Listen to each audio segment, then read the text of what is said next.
పక్కాగా భూ హక్కుల కోసం రీసర్వే జిల్లా అదనపు కలెక్టర్ నయేష్ పక్కాగా భూ హక్కుల కోసం రీసర్వే కార్యక్రమాన్ని నిర్వహిస్తున్నట్లు జిల్లా అదనపు కలెక్టర్ నయేష్ వివరించారు. మంగళవారం రామాయంపేట మండలం అక్కన్నపేట గ్రామంలో నిర్వహించిన భూభారత్ రీసర్వే అవగాహన సదస్సులో ఆయన పాల్గొని మాట్లాడారు. ఈ సందర్భంగా జిల్లా అదనపు కలెక్టర్ నయేష్ మాట్లాడుతూ 100 సంవత్సరాల పూర్వం నిజాం ప్రభుత్వం 35 నుంచి 40 సంవత్సరాల మధ్య కష్టపడి పనిచేసి భూమి నక్ష రూపొందించడం జరిగిందన్నారు. అప్పటి నుంచి కొన్ని గ్రామాల్లో భూ నక్షల్లో సమస్యలు తలెత్తాయన్నారు. వాటిని పరిష్కరించేందుకే భూ రీసర్వే కార్యక్రమాన్ని పక్కగా అమలు చేసే ప్రతి భూ కమితానికి ఆన్లైన్లో డిజిటలైజేషన్లో పొందుపరుస్తున్నామన్నారు. ఎలాంటి భూ విభేదాలు లేకుండా చేసి భూమికి భూ ఆధార్ అందించడం జరుగుతుందన్నారు. భూమి ప్రతి రైతుకు ఒక సెంటిమెంట్ అని భూమి కోసం రైతులు తప్పిస్తూ ఉంటారన్నారు. భూ సమస్యలు లేకుండా చేయడమే దీని ఉద్దేశమని అన్నారు. జిల్లాలో 24 గ్రామాల్లో భూ సర్వే శాస్త్రీయంగా నిర్వహించి రైతుల భూ హక్కులను పరిరక్షిస్తామన్నారు. భూ సర్వే అనంతరం విదేశాల్లో ఉన్న వారు సైతం పక్కగా వారి భూమిని పరిశీలించుకోవచ్చునని తెలిపారు. ఈ కార్యక్రమంలో RDO Ramadevi, AD land survey Kishan, DPRO Ramachandraraju, tahsildar Rajani, MPDO, గ్రామ సర్పంచ్ యాదగిరి, ఉప సర్పంచ్ ప్రసాద్, రైతులు తదితరులు పాల్గొన్నారు.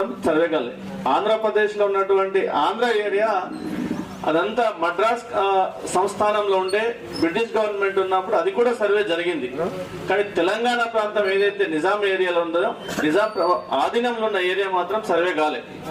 మరద నుంచి విడిపోయినటువంటి మరి నాందేడ్ మహారాష్ట్రలో కలిసినప్పుడు అక్కడ సర్వే అయింది. బీదర్లో మన కర్ణాటకలో బీదర్ కలిసినప్పుడు అది కూడా అక్కడ సర్వే అయింది. కానీ తెలంగాణ ప్రాంతం సర్వే కాలేదు. ఈ సర్వే కాకపోవడం వల్ల ఇక్కడ ఉన్నటువంటి సర్వే లోపాలు అంటే అప్పుడు ఉన్నటువంటి సంబంధించిన టీ పర్స్ కానివ్వండి, నక్ష కానివ్వండి, దానికి ఒక పీరియడ్ 50 సంవత్సరాలు ఉంటుంది. 50 సంవత్సరాల తర్వాత చిరిగిపోవడము, కనపడకపోవడము, ఇలాంటి దాని వల్ల రైతులకు ఉన్నటువంటి హక్కును కోల్పోయే పరిస్థితి ఉంటుంది. Assistant director survey and land Kishan గారు, ఎంపీడీఓ గారు, అదేవిధంగా డిపిఆర్ఓ గారు, ఇతర అధికారులు, గ్రామ రైతులు, గ్రామస్తులు మరియు మీడియా మిత్రులు అందరికీ కూడా హృదయపూర్వక నమస్కారాలు. ఒక మంచి కార్యక్రమం అది. 100 ఏళ్ల పైబడి కూడా గతంలో నిజాం ప్రభుత్వం ఉన్నప్పుడు మరి సుమారుగా 35 నుంచి 40 ఏళ్ళు కష్టపడితే మన భూముల యొక్క చిత్రపటము మ్యాప్ రూపాన నక్షా రూపాన వచ్చింది. ఆ నక్షాలో చాలా వరకు మంచిగా ఉంది. కొన్ని గ్రామాలలో నక్షాల్లో కొద్దిగా భిన్నంగా ఉంది. Assistant director survey and land Kishan గారు, ఎంపీడీఓ గారు, అదేవిధంగా డిపిఆర్ఓ గారు, ఇతర అధికారులు, గ్రామ రైతులు, గ్రామస్తులు మరియు మీడియా మిత్రులు అందరికీ కూడా హృదయపూర్వక నమస్కారాలు. ఒక మంచి కార్యక్రమం అది. 100 ఏళ్ల పైబడి కూడా గతంలో నిజాం ప్రభుత్వం ఉన్నప్పుడు మరి సుమారుగా 35 నుంచి 40 ఏళ్ళు కష్టపడితే మన భూముల యొక్క చిత్రపటము మ్యాప్ రూపాన నక్షా రూపాన వచ్చింది. ఆ నక్షాలో చాలా వరకు మంచిగా ఉంది. కొన్ని గ్రామాలలో నక్షాల్లో కొద్దిగా భిన్నంగా ఉంది. మీ ఫోన్ దగ్గర ఉండేసి మీ పొలంలో ఉన్న మీ పొలం మొత్తం చూసే అవకాశం ఉంటుంది. అదేవిధంగా అక్కడ ఉన్న మోటార్ కూడా ఆన్ చేసే అవకాశం ఉంటుంది. కాబట్టి దయచేసి ఇప్పటిదాకా ఇబ్బంది పడ్డ అక్కడక్కడ రైతులకు ఏదైతే లక్ష్యాలు ఇబ్బంది పడ్డారో ఆ తర్వాత ఇప్పుడు చెప్పిన వ్యవస్థలు ఉన్నాయి. కొంతమందికి భూమి పట్టదారు పాస్బుక్ లో సర్పంచ్ ప్రకారం పట్టదారు పాస్బుక్ లో భూమి ఉంటుంది, కబ్జా లేదు. దాని రకాలుగా అంటే మీకు చెప్తాడు అంటే అందరికి వచ్చేసరికి ఏ రాజకీయ పార్టీకి సంబంధం లేదు. రైతుకు సంబంధించిన సర్వే ఇది ఫస్ట్ ఏ ఒక్కరితోనో ఇద్దరితోనో డిస్టర్బ్ అయితే గ్రామం మొత్తం ఖరాబ్ అయింది. ఇది ఒక్కటి గుర్తుపెట్టుకోవాలి. 100 సంవత్సరాల తర్వాత సర్వే చేస్తున్నామంటే ఆనాడు చేసిన చిన్న మిస్టేక్, ఆనాడు సర్వే జరిగినప్పుడు ఆ రైతు పోకపోవడమో లేకుంటే ఏదైనా వల్ల ఇప్పటికీ వాళ్ళు అనుభవిస్తారు. కాబట్టి దయచేసి రైతులకు నేను చెప్పేది ఏంటంటే, నేను చెప్పిన తర్వాత మీకు ఏదైనా అర్థం కాకపోతే నాకు అడగండి, చెప్తా. కానీ రీసర్వే అనేది మనకున్న భూమికి మనం టైటిల్ తీసుకోవడమే రీసర్వే. ఈ ప్రతి సర్వేలో ఏం చేస్తూ ఉంటామంటే ప్రతి ఒక్క హక్కుదారునికి హక్కు ఎలా ఉన్నదో ఆ హక్కుని భూమి పత్రం మీద చిత్రపటంలో దాన్ని నివృత్తి చేస్తాం. అంటే నీ భూమి ఈ పటం మీద భూమి ఎట్లుంటుందో భూమి కూడా అలాగే ఉంటుంది. అంటే పొజిషన్ ఉంటుంది అన్నట్టు. అంటే రిప్లికా అంటే ఇక్కడ మొత్తం ప్రతిబింబిస్తుంది అన్నట్టు. భూమిని పొలం ఎట్లుంది ఆ పొలం అన్నది చిత్రపటం చూసినట్టయితే ప్రతిబింబించాలి. దాని ప్రకారంగా హక్కుదారులకు మాత్రం ఉంటుంది. ఇప్పుడు మీరు చెప్పే మొత్తం హక్కులలో కొన్ని భిన్నమైన వ్యత్యాసాలు ఉన్నవి, కొన్ని వివాదాలు ఉన్నవి. ఆ వివాదాలకు కూడా పరిష్కారం దొరికే మార్గం ఉంది ఈ సర్వేలో. ఎందుకంటే తన హక్కును తాను నిర్ధారించుకునే సమయంలో మనకు భూభారత చట్టం ఉంది, అంతకుముందు రికార్డ్ ఆఫ్ రైట్స్ హక్కుల చట్టం ఉంది, భూమి పట్టాదారుల పాస్బుక్లు మరియు హక్కుల చట్టం ఉంది. దాని క్రమంలోనే ధరణి చట్టం వచ్చింది. ధరణి చట్టం తర్వాత భూభారత చట్టం 2025 వచ్చింది మనకు. ఈ 2025 చట్ట ప్రకారం ఎవరైతే హక్కులుగా నిర్ధారించబడ్డారో వారు ప్రతి ఒక్కరికి కూడా వారి భూమి మీద మ్యాప్ ద్వారా ఈ లక్ష్యాలకు తీసుకురావాల్సిన అవసరం ఉంటుంది. కొన్ని ఇప్పుడు తమ అన్నారు పట్టాలని రావడం పట్టాలి, అది వివాదం అన్నది మన కలెక్టర్ ఆఫీస్లో కానీ లేదా తహసీల్దార్ ఆఫీస్ కానీ ఆర్డీ ఆఫీసులో వివాదం కానీ మనకు అయిపోతుంది. ఆటోమేటిక్గా దాన్ని తెంచుకున్న తర్వాత ఇటు వచ్చేస్తాం మనం.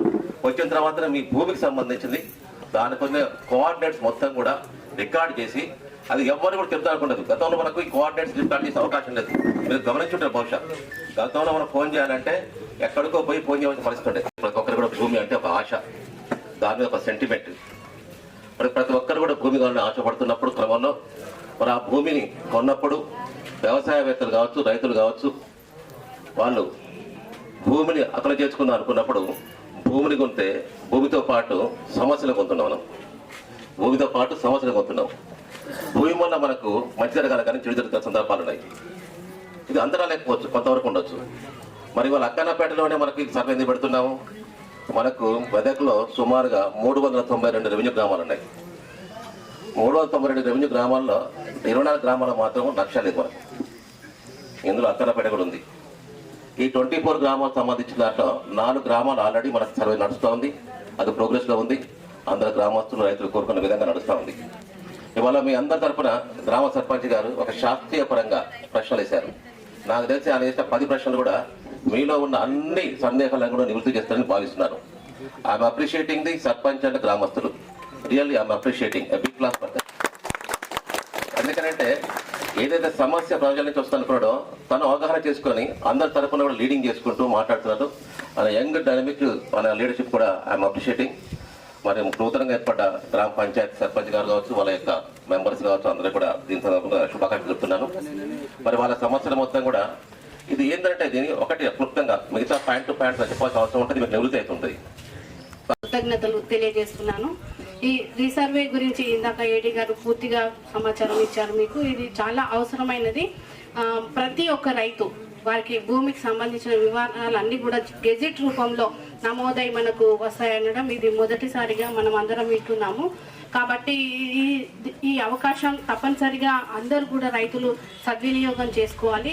ఇంకా భూమి సమస్యలు మనకు ఎన్నో రకాల భూమి సమస్యలతో మీరు తహసీల్దార్ ఆఫీస్ చుట్టూ, ఆర్డీఓ ఆఫీస్ చుట్టూ, కలెక్టర్ ఆఫీస్ చుట్టూ తిరుగుతున్నారు. ఈ కార్యక్రమం ద్వారా ఎన్నో సమస్యలకు పరిష్కారం దొరికే అవకాశం ఉంది. కాబట్టి ప్రతి ఒక్కరూ ఈ అవకాశాన్ని సద్వినియోగం చేసుకోవాల్సిందిగా పేరున కోరుతున్నాను. Thank you. సంవత్సరాల క్రితం మనకి ఏవైతే పట్టా పాస్బుక్లు ఉండేనో ఆ పట్టా పాస్బుక్ల వెనకాల మన సర్వే నెంబర్లు మ్యాప్తో సహా ఉంటుండే. సరే సార్, మన సర్వే నెంబర్లు మ్యాప్తో సహా టైటిల్లో ఉంటుండే. సేమ్ అదే విధంగా సార్ చెప్పినట్టు అదే విధంగా ఇప్పుడు కూడా చేస్తామంటారు సార్. సార్ మాకు కూడా మా రైతుల తరఫున మాకు కూడా కొన్ని డౌట్స్ ఉన్నాయి సార్. వాళ్ళ తరఫున నేను అడగదలుచుకున్నా, మీరేమైనా ఉంటే తర్వాత సమాధానం ఇవ్వండి సార్. ఒకవేళ ఇప్పుడు రీసర్వే చేసేటప్పుడు సర్వే నెంబర్ మొత్తం చేస్తారా లేదా దానిలో ఉన్న సబ్ నెంబర్లను కూడా చేస్తారా? అంటే ఏదైతే నాకు ఒక సర్వే నెంబర్ ఉంది, ఒక 5 సర్వే నెంబర్, ఆ సర్వే నెంబర్ మొత్తం చేస్తారా లేక ఇంకా దానికి ఏమన్నా సబ్ నెంబర్ ఉంటే చేస్తారా? పాస్బుక్ లో భూమి ఉండి భూమి కాస్తులో లేకపోతే పాస్బుక్ లో నెంబర్ ఉంటుంది, భూమి కాస్తులో ఉండడు. అట్లాంటి సర్వే ఎలా నిర్వహిస్తారు? భూమి ఉండి సర్వే నెంబర్ పాస్బుక్ లో లేకపోతే, భూమి ఉండి సర్వే నెంబర్ పాస్బుక్ లో లేకపోతే అలాంటి సర్వేని ఎలా నిర్వహిస్తారు? రికార్డులో 2 ఎకరాల భూమి ఉంటుంది అనుకో, రికార్డులో 2 ఎకరాల భూమి ఉండి ఎక్కువ ఉంటుంది అనుకో కబ్జాల, దాన్ని ఎట్లా ఇంకా ఫర్దర్ ఏమన్నా నెంబర్ ఇస్తారా, ఏం చేస్తారు? గైరాన్ భూమి గ్రామంలో ఉండే ఎంతో గైరాన్ భూమి ఉంది సార్, దాన్ని కూడా గుర్తించి మా గ్రామానికి ఏమన్నా దానికి అదులు పెడతారా అని చెప్పేసి చాలా మంది రైతులు భూమి ఒక దగ్గర నెంబర్ ఒక దగ్గర ఉన్నారు సార్, దాన్ని కూడా ఏమన్నా చూపిస్తారా అని చెప్పేసి అడుగుతా ఉన్నాం సార్.